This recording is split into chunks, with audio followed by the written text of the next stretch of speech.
Hello, everyone. This is Yoko.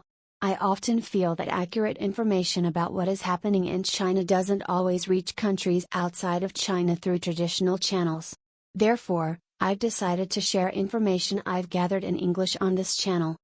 I receive information from various media sources, so I would be delighted to hear your thoughts in the comments regarding the content of the videos.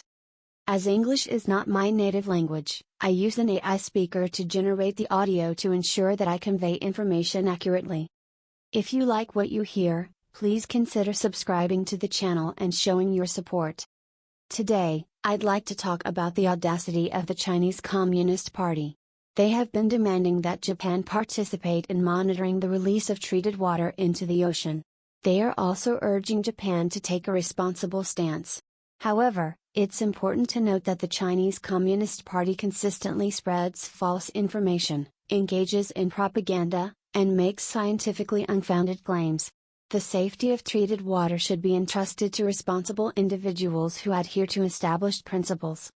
The Communist Party continues to criticize Japan and run propaganda campaigns to tarnish Japan's reputation, even in English. Have you noticed those banner ads on the internet claiming that the contaminated water is dangerous? If you ask me, it's unlikely that such ads are placed by Japanese companies. This kind of behavior is typical of the Chinese Communist Party or its associates. The Communist Party has a habit of telling lies without hesitation, both to Japan and within China itself. For example, during floods when tunnels are submerged, the number of casualties is often concealed. This lack of transparency erodes trust, and it's difficult to believe anything they say.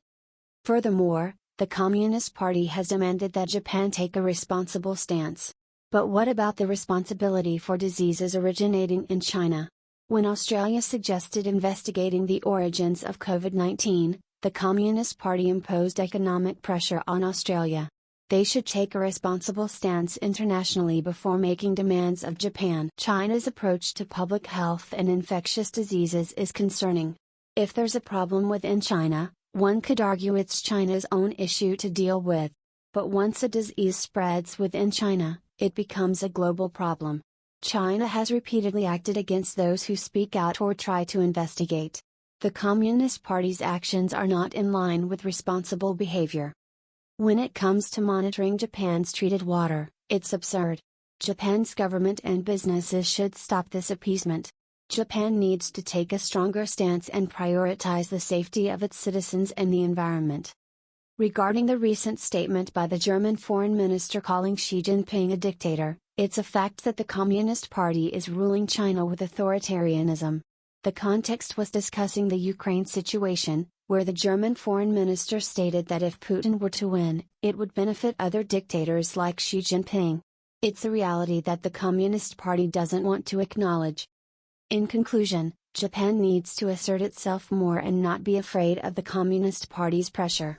It's time to address the ongoing misinformation and propaganda campaigns conducted by the Communist Party, and Japan should also question the Communist Party's handling of previous diseases.